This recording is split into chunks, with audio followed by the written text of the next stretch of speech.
बाबा, आज येताना बासुंदी घेऊन या ना. अगं, कालच आपण आईचा वाढदिवस होता म्हणून आणली होती ना. ऐकलं, गोकुळची बासुंदी पुन्हा खावीशी वाटतेय. खरं सांगू, मलाही खावीशी वाटतेय. पुन्हा पुन्हा खावीशी वाटणारी गोकुळ बासुंदी. ज्योती वाघमारे यांना राज्यसभेची उमेदवारी दिल्यावर मंत्री संजय शिरसाट काय प्रतिक्रिया दिली पाहूयात.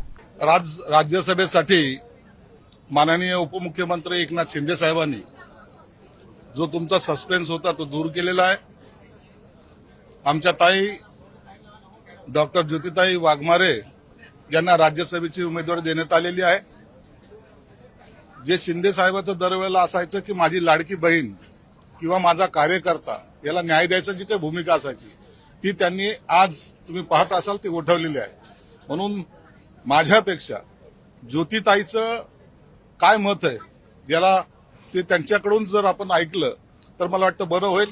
परंतु आज अधिकृतपणे ज्योतिताई वाघमारे या राज्यसभेच्या उमेदवार आहेत.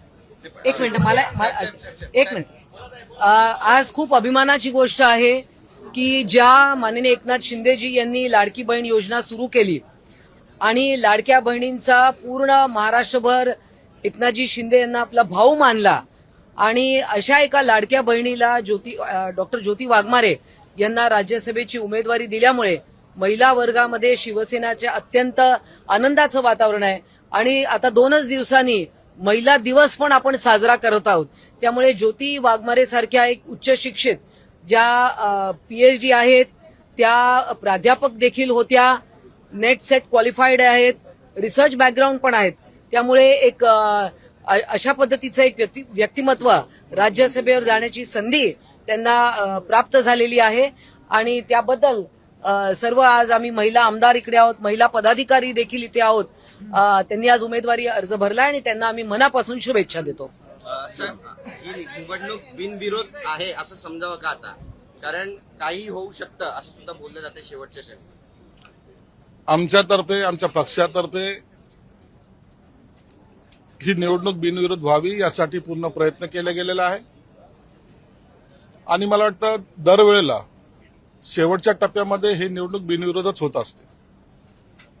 या निवडणुकीमध्ये एखादा फॉर्म एक्स्ट्रा टाकून घोडे बाजाराला आम्हाला सपोर्ट करायचा नाही. म्हणून आम्ही आणि एकनाथ शिंदे साहेबांनी सुद्धा हीच भूमिका घेतलेली आहे की ह्या निवडणुकी ही बिनविरोध झाली पाहिजे. त्यासाठी ते जे काही सहकार्य असेल ते शिंदे साहेब करायला तयार आहे. इच्छुक खूप जण होते, 7-8 नावं इच्छुकांमध्ये होती, काही वरिष्ठ नेते होते. यामध्ये अवघड होतं हे नाव जाहीर करणं किंवा हा निर्णय घेणं. शिंदे साहेबांची भूमिका पहिल्यापासून ठरलेली आहे. अनेक इच्छुक होते, अनेक जण मान्यवर होते, ते कमी होते अशातला भाग नाही, ते कोणत्या याच्यामध्ये त्यांना घेऊ नये अशातला काही भाग नव्हता. परंतु याच्यातून निवड करताना आपण एक सर्वसामान्य महिलेला, जी सोलापूर सारख्या एका गल्लीतून आलेली महिला आहे, तिला आपण जर उमेदवारी दिली, जी तिने सुद्धा स्वप्नात पाहिली होती, तिला जर दिली आणि तिने जर प्रतिनिधित्व माझ्या पक्षाचं राज्यसभेमध्ये चांगलं केलं तर मला वाटतं याच्यासारखी अभिमानाची गोष्ट कोणती नाही.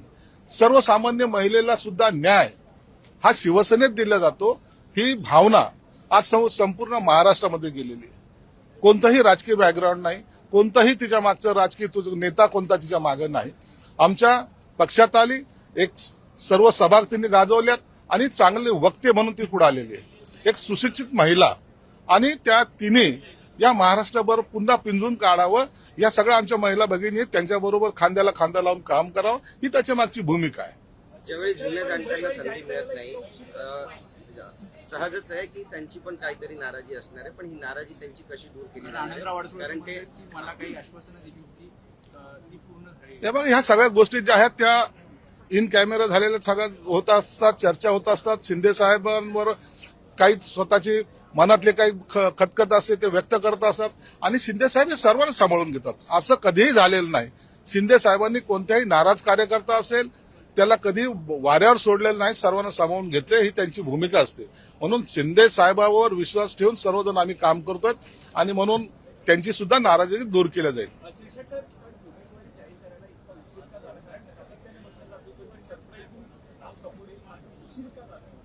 उशीर व्हायचं काही कारण नव्हतं.